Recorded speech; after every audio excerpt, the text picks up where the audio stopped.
in many forms. We all know what is happening. We cannot change or reverse what happened here. We cannot change or reverse what happened in the ships on the plantation farm. And we should never forget what happened. But the most important thing is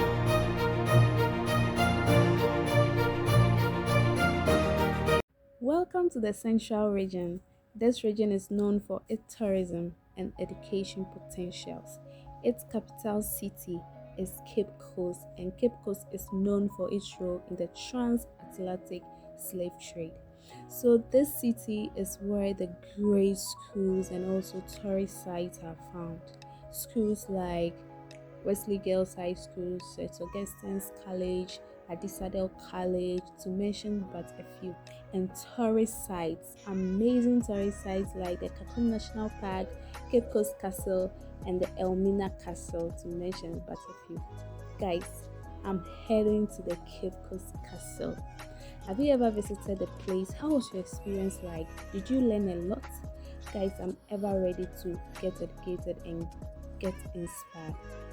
Come with me. Guys, welcome to my channel. So currently I'm at Cape Coast, as you saw in my previous video when I visited Courthouse. So I'm heading to the Cape Coast Castle. Please, if you are here in Cape Coast, let me know in the comment section. Have you been to the Cape Coast Castle? Oh my god, I'm seeing the castle at the moment and this place is so amazing.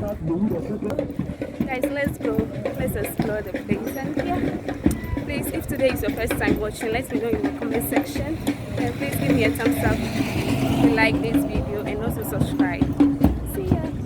So guys, right opposite the Cape Coast Castle, you'll find Professor John Evans Atamel's Presidential Library. This library was built in honor of our late President John Evans Atamels. May his soul rest in perfect peace. And also, art market is not left out in the castle. Yes, they sell amazing stuffs like kente and other accessories. So yeah.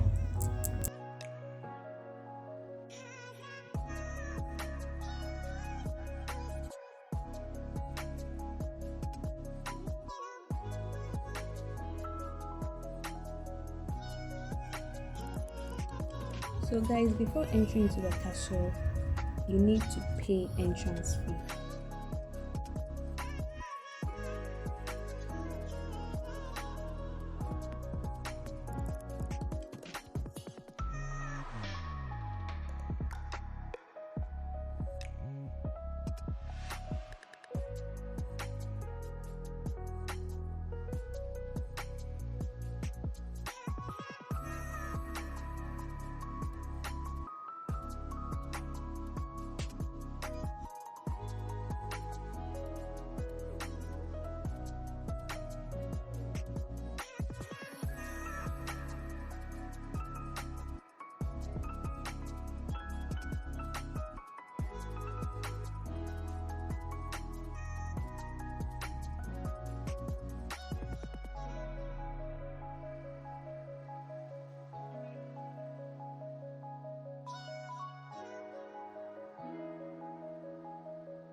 So guys, before the tour starts, everyone is allowed to read the history of the castle in a particular room which is reserved for that.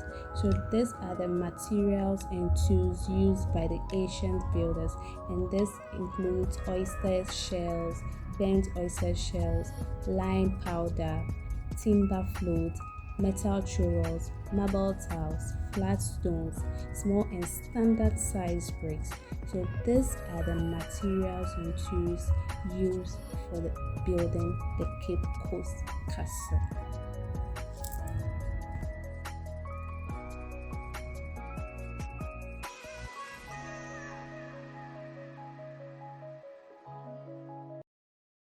A few inches later, and middlemen to be auctioned here to the British. But the trading system in the slave castle was the barter trade. So the British traders, they were using imported commodities like guns, textiles, tobacco, alcoholic drinks to barter or to exchange for the Africans. And after getting the Africans, The British branded them. They had a branding irons with their company's names or emblems carved out at the tops, put into fire.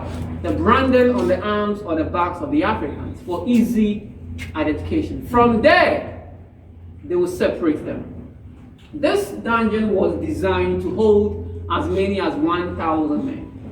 And they had a separate dungeon where they kept women who would be going there. In the dungeon, the Africans were kept for 2 weeks to as long as 3 months, with the British here waiting for the slave ships to arrive from Britain. In North America, they took the Africans to the colonies in the United States, the Caribbean, to the likes of Jamaica, Barbados, Bahamas, and over there, they enslaved the Africans. They were using them as forced labor on the tobacco, the sugarcane, and the cotton plantations.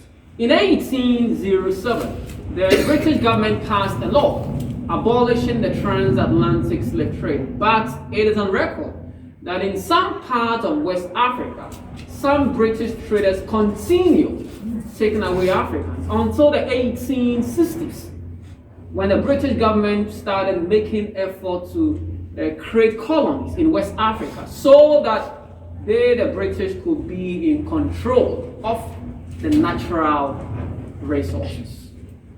The right side is much gentle.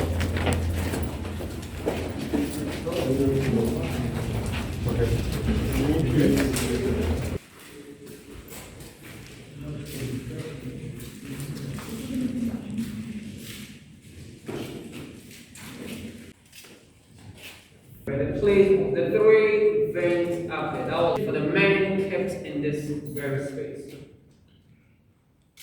Now the dungeon divided into 5 chambers. This is the first chamber. As many as 200 men could be in this space. There were these small wooden buckets placed at the corners of the chamber for the men here to defecate in them, but the buckets were not enough.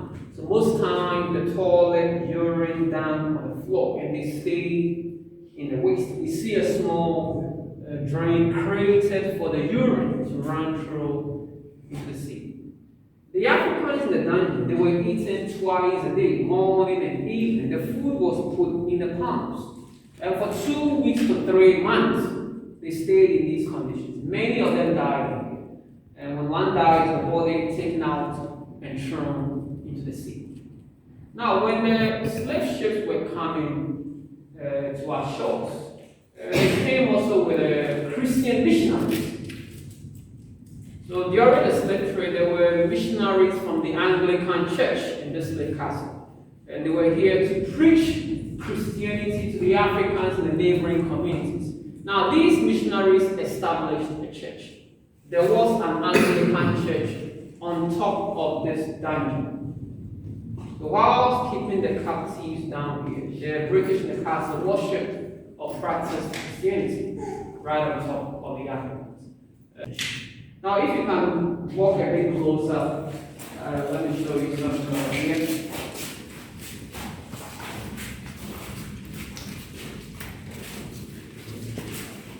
Alright, so the floor, we see the bricks on the floor, but on this small part of the floor, we see what looks like compressed soil. The whole floor was like this until the 1970s. A group of archaeologists came from the University of Ghana. And when they moved in here, they excavated the floor to reveal the bricks. They examined what they had excavated. And the conclusion was that it was decomposed human waste. So while being kept in here, the feces, the food waste of the Africans piled up, covering the bricks, and with time decayed or hardened into what these archaeologists had excavated. They left this small part untouched so that visitors could see for themselves. So this, the decomposed feces and food waste of the captives kept in here during the slave trade.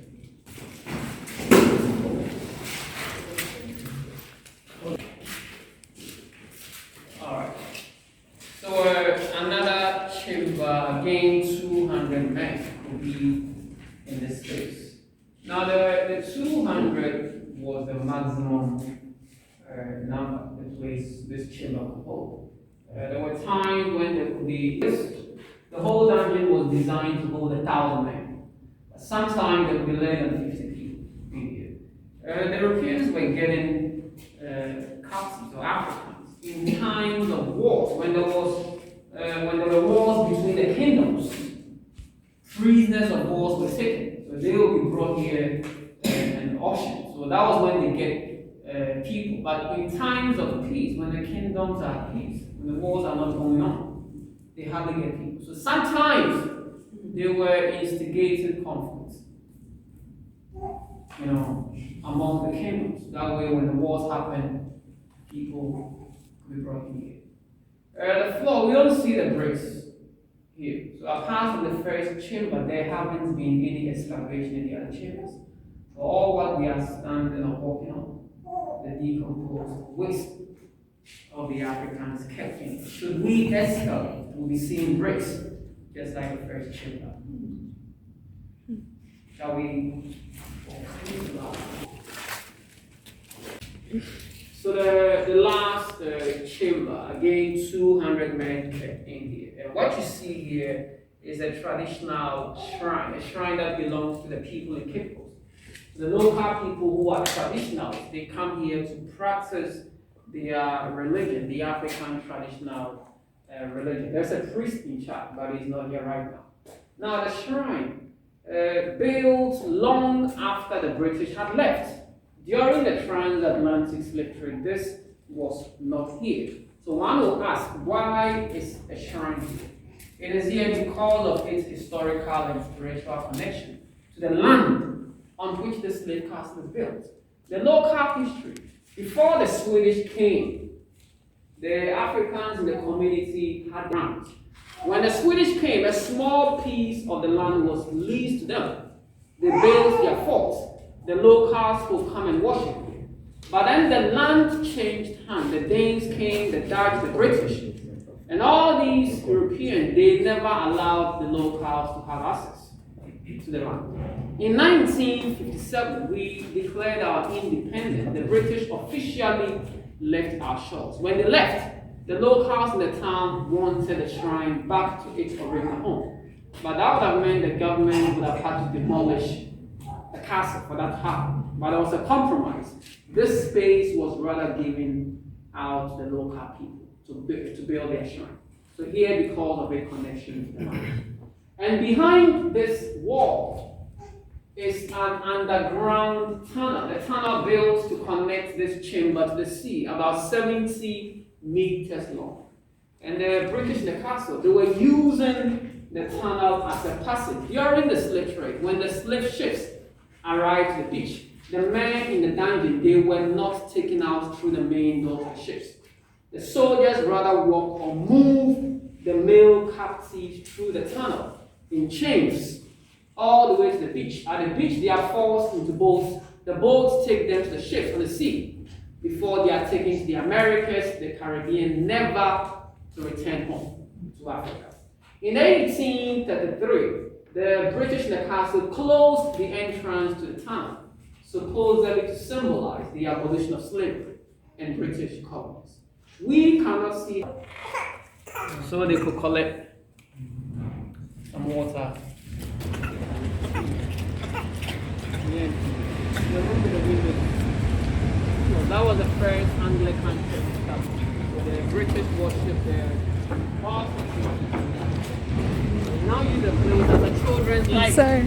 So these days, kids come around to study over there. Now the missionaries who were here to preach Christianity in the town, they had one major problem, the language barrier. They were speaking English. The Africans they wanted to preach had their own language. So what they did was they took some African boys from the town to England to train them as missionaries, so they could bring them back and use them. One of these boys came back alive. The name Kweku. Now Kweku was born in Cape Coast around 1741. His father was a direct beneficiary of all. The father was a middleman who was bringing people here. Auction. At a young age of just about 11 years old, the British convinced the father and they took Kweku to England to train him as a Christian missionary. In England, he became an Anglican priest, the first African to be ordained one. After becoming a priest, they brought him back around 1705. When he came back, he had a new name. In England, he was baptized, giving the name Philip. And over there, they were mispronouncing his original name, who was now sounding as Pap. But the name changed from Philip to Pap. And the British used him during the slave trade. He stayed in this slave castle, preaching Christianity to his people in the town. He also promoted Western education. So the oldest primary school in present-day Ghana was named the Philip Pap Boys School. Philip died in 1816. He was 75 years old and died here. Very right. That's it. That's good. Every 17th October is celebrated by the Anglican community in Cape Courthouse for the Purpose Day. Every year on the 17th October, the Anglican churches and schools, they come here to pray and kind of to honor him. During the same time.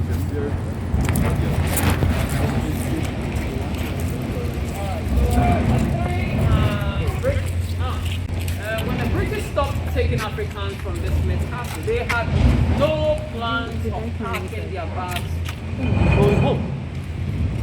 Because we still had the gold and the natural resources. They wanted to be in control. So in 1830, they appointed one George McLean as a governor.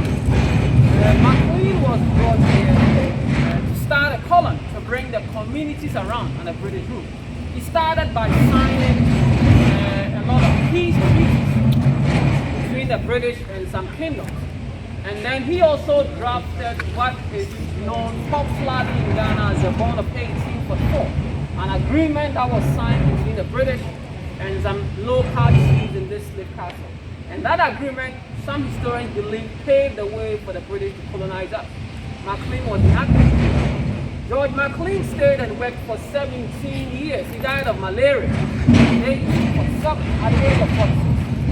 While here as a governor, the wife came from England to visit, Letitia Elizabeth London. She came in 1838. But when she came to visit, in less than 2 months, she was found dead in her husband's bedroom. The cause of death was very controversial. The rumors, the gossips had it that when she came, she caught McLean, the husband, with another woman. McLean had a mistress. So many assumed Letitia committed suicide out of the pain of seeing the husband with another person. But after she died, after she was buried, the husband continued his relationship with the mistress. They even had a daughter together. So people became suspicious. There was speculation that it was McLean and the mistress who connived and poisoned. Now, Letitia, she was 36 years when she died, less than 2 months after coming from England. And the last one there, an army officer, his name C.B. Whitehead. C.B. Whitehead. He worked here also, died in 1812 at the age of 38. But the cause of death is unknown. No record of who, what caused his death. So 3 British and an African, the late who later changed to Philip.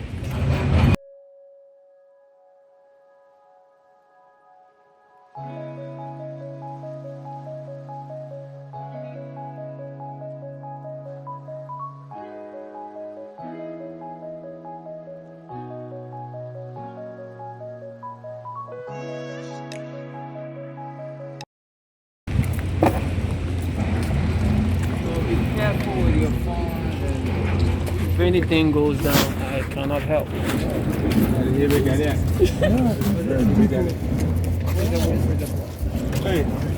So a water reservoir built originally to store rainwater, and they were using the rainwater to cook for the Africans during the dungeon. That is what they gave them to drink after eating. But we have now connected the pipe to the town.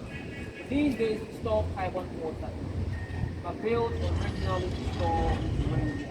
2 of them, that is the other one. 18.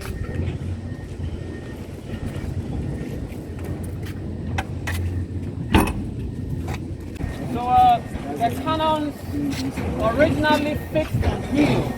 They were mobile, like soldier wheels, one with gunpowder. And then they would put a cannonball at the mouth. They don't light and match. They do a small opening here. So when the fire comes into contact with the gunpowder, it explodes. The pressure from the explosion propels or moves the cannonball at top speed. The cannonballs are very heavy, so they were fired to hit enemy ships, break them on impact, create holes in them, so that the water sinks those enemy ships. And the enemies were other Europeans. The Dutch, the French, the Portuguese, they were the reason why these were brought in. So to be used in protecting the castle.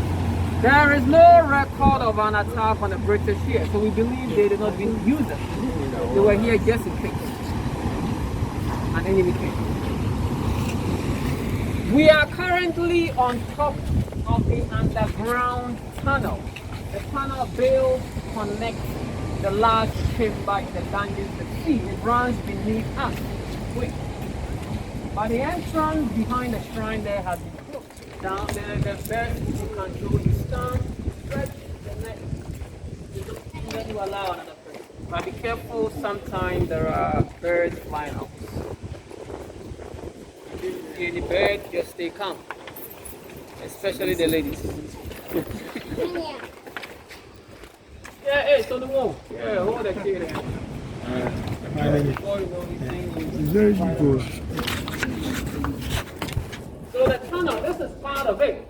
No one was coming out from here, no one was entering here. An observatory. There will be a soldier here with a gun and a torch, watching, observing the Africans as they move, and then urging them to continue walking.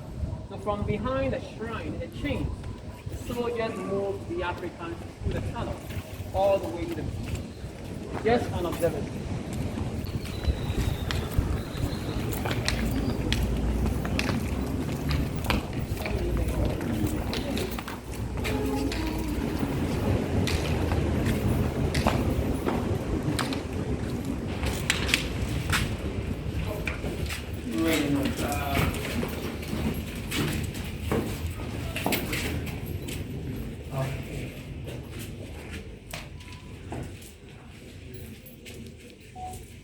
All right, so about 70 meters long. This is the end of the underground tunnel. Now the tunnel runs this way. They were bringing the captives in this direction, but this side was walled or closed also to symbolize the end of slavery in the colonies.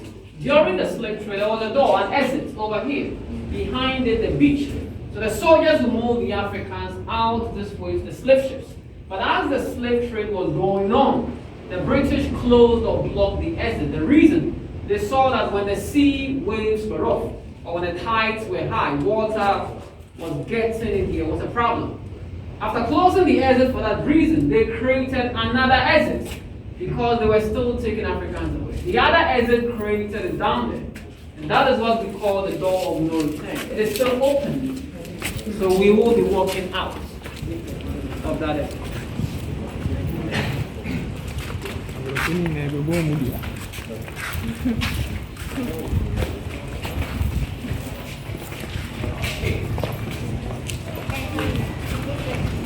This was the female punishment cell. So the dungeons in which the women were kept are down there. We know this soon. But the women who were fighting for their freedom, the women who resisted rape by the governors and traders, they were beaten and locked in here. As many as 10 women could be in this space. And a woman could eat for about a week. She eats once a day from the pound. So they starve her to try and break her spirit. So that the next time she'll be what? Submissive. Or she'll easily give in. The women who resisted rape fought for their freedom. They were beaten, locked and starved in here. The female punishment. The outlets for toilet and urine.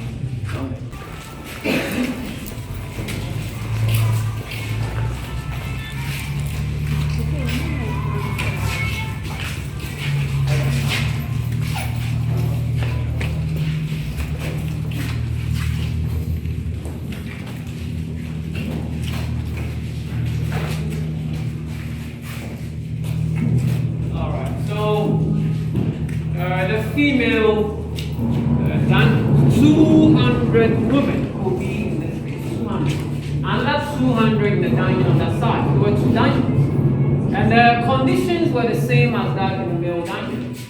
The three vents, the source of light and ventilation. The window over there were iron bars fixed. No one could escape through. The waist, toilet, urine, menstruation, everything was done in here. And they stayed in the waist. They were here for 2 weeks to 3 months, waiting for the slave ships. Many women died in here. When the woman died, the body taken out and thrown also into the sea. So they were treating the woman the same as the male captives. The conditions were. We can all see it out there, the door of no return. Originally, it was small and narrow. The Africans had to go down to walk out. Changed later into this big one. The name is very symbolic. No one came here willingly. These were Africans kidnapped. These were captives on the wars. People were forced here. When they were taken out, sent to the US, the Jamaicans, and enslaved there, they never returned. Over there they lost contact with everything. They lost their names, their languages, their freedom. They were enslaved on the plantation farms to profit the Europeans, and never did these Africans return home to their motherland.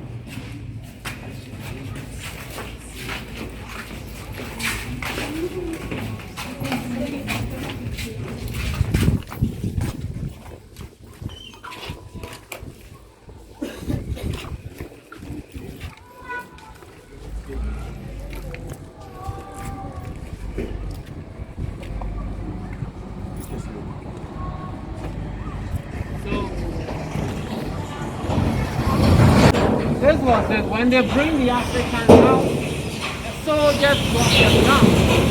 Now this is something new in the The water was all here. So at the beach, they put the Africans into boats. The slave ship stayed some meters on the sea. So the boats take them to the ships before they are taken up. But now the place is like a mini fishing hub. You see a lot of fishing boats all around. In 1998, a ceremony was organized in this slave castle to commemorate the celebration of the Emancipation Day for the first time in Ghana. Now, what happened was that in the US and in Jamaica, the bones or the remains of two people were exhumed from the graves. And the bones were flown to Ghana. The bones of an African American, his name Samuel Cassie, and a Jamaican woman, her name Madam Crystal. When the bones were brought to Ghana, they were brought to the slave castle by sea on a boat and then taken in through the same door. At the courtyard, a complete traditional funeral was done or held for the two. And the bones were reburied in St. Manso, a town that used to be a major slave route during the slave trade. After that was done, please take a quick turn.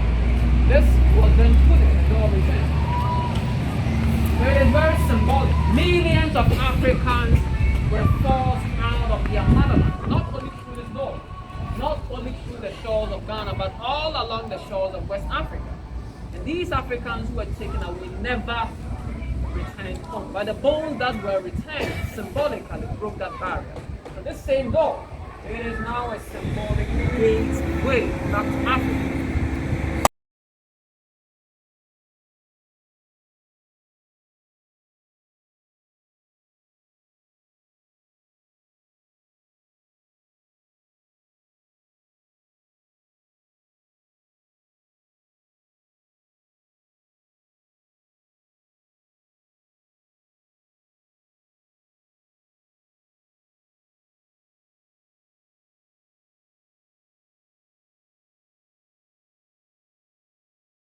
Please keep your heads very low.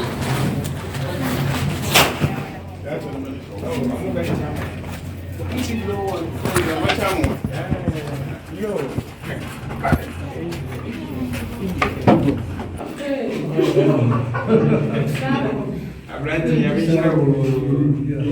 Alright, so the men who were fighting for their freedom, the men who tried organizing rebellions, escaped. The freedom fighters, they were taken out of the male dungeon, beaten, whipped at the courtyard and put in here. There were 3 doors or gates fixed at the entrance.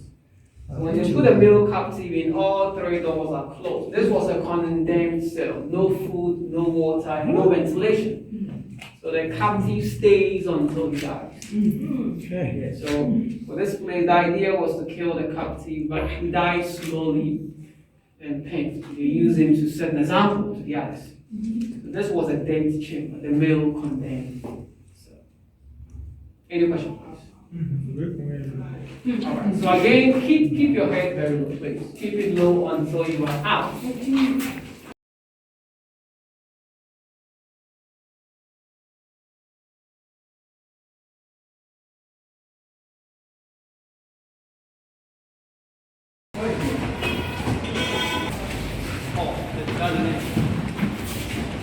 So this was originally the slave market. So the middlemen, the slave traders, when they bring the Africans to the castle, this was the first point of call. This is where the exchanging happened. The British with their guns and gunpowder and textiles and foods will use these to batter to exchange and get the Africans. After getting the Africans right down there at the ports, they are branded and it's put in the dungeon to wait for the slave. So this used to be the slave market or the auction hall. During the Calabar hall.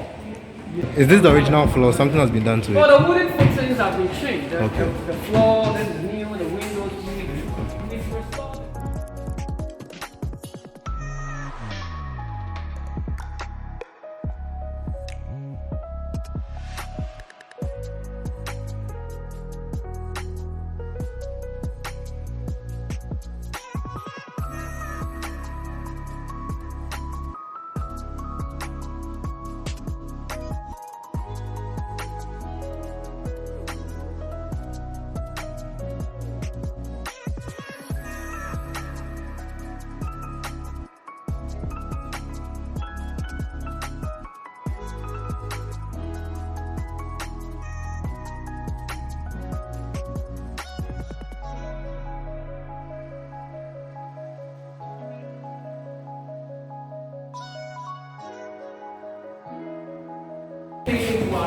In our community, the chief or the king's palace was the court. That was where cases were resolved. But during the colonial days, the British established a court over here. This hall was being used as a courthouse. So the British law system we use in Ghana today, the lawyer and my lord, the way they are law, the McLean, he was the one who established it. He was the one who established the court.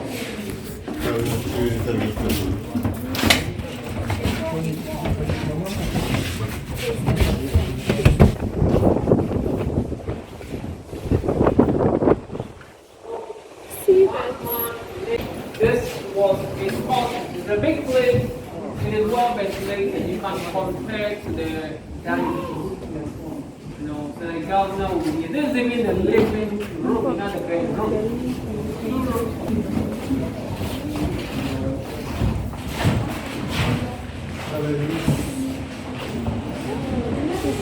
He was living in comfortable, like having that view, breeze and things.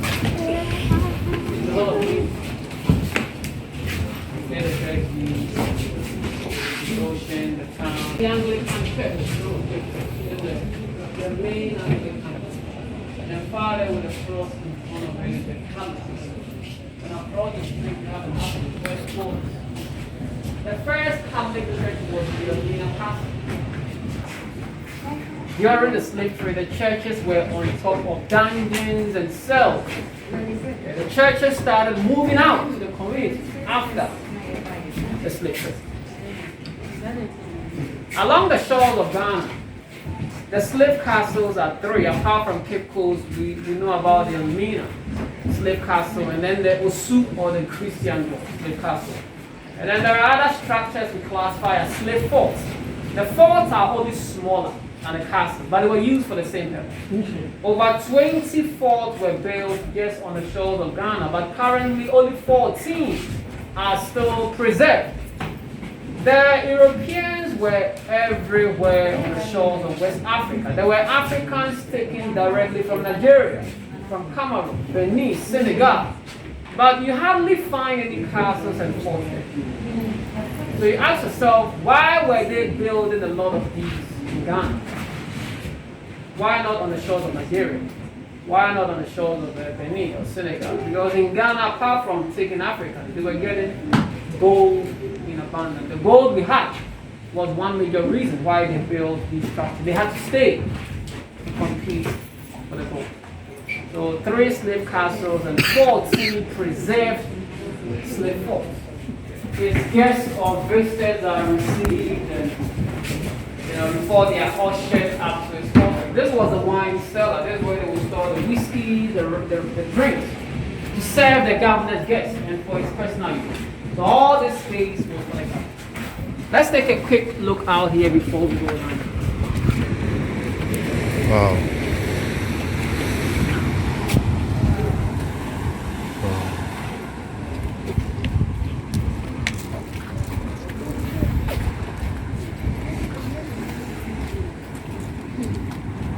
So the cannons, they had them all around. Wherever the enemy will come from, they could defend themselves. On a good day, we could have seen the Alumina Castle, but I guess the Hamatan, we cannot see anything.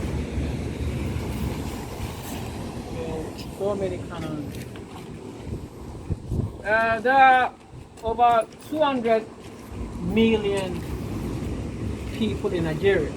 Yeah, Nigeria has the largest black population of all.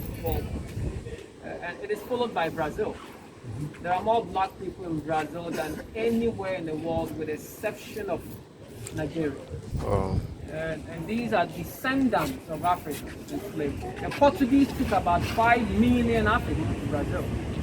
There were more people taken to Brazil than any other place. Yeah. So when you go to Brazil, you find a lot more black people than even in Ghana and anywhere apart from Nigeria. All throughout the transatlantic slave, over a period of about 400 years, between 12 to 15 million Africans were shipped to the New World, and that is those who arrived alive. So you can imagine the millions who died, the seas, the dungeons, not to talk about those who died walking.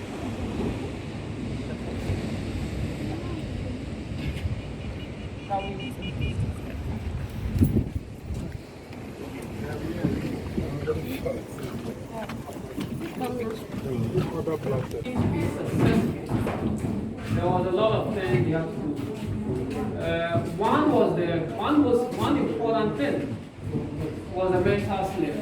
You know, they had to do everything to kind of prove their culture and make it superior than ours. So it was infused in educational system. So many of us who schooled in Ghana, who were in school, were beaten for speaking vernacular. If you speak your mother tongue, you get whipped. You have to speak English. So it was like the English, and our parents were pushing us to learn English, you know. So we were learning about, if you learn about people who discovered things, you know, what's the name of this guy? Christopher Columbus. Yeah. As they say, discovered everything. In Africa, all the mountains and the rivers were discovered by Europeans. And it's like there were people living there when these people came. So how is it that they discovered? You know, but we learned about it. We learned about people who invented stuff. Thomas Edison. There was never an African name. So you grow up thinking that, oh, the European is superior. You know, the names. Yeah, I have a very European name. I don't know why I don't know why my dad gave me. My full name is Kenneth Kekios. And as a kid, I liked it because whenever I mentioned, you know, that's a beautiful name. I grew up like Charlie, yeah. And the name even opened doors for me. Just my name. Yeah. So you grew up thinking, okay, this is good, you know. The church, the angels were all White. Angel Gabriel, Michael. You never saw Angel Kwame, you know. but the devil or Satan looked just like you and I, you know. So all these things were put in our educational system just so it's kind of to mentally enslave us. That way, today, if we should go to the mall or the market, if we are being honest, let's say we're going to buy milk, and we go and there's Ghana made, German made. All of us will buy the German made. Let's be honest. Honest, yeah. Because the mindset is that is quality. You know, so now things are changing. Yeah, now we are appreciating our culture. Uncle Joe. Good. So I don't use the Kenneth Keck. But we converted it into a library just about 15 years ago. The library is new. But in those days, it wasn't. There is a message from the chiefs in Ghana to let's walk down and see it and then we end on that. Wonderful. Job well done.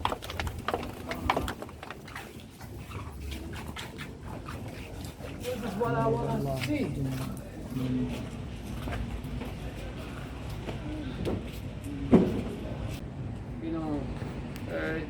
Those who are bringing them, they were working for these chiefs and all that.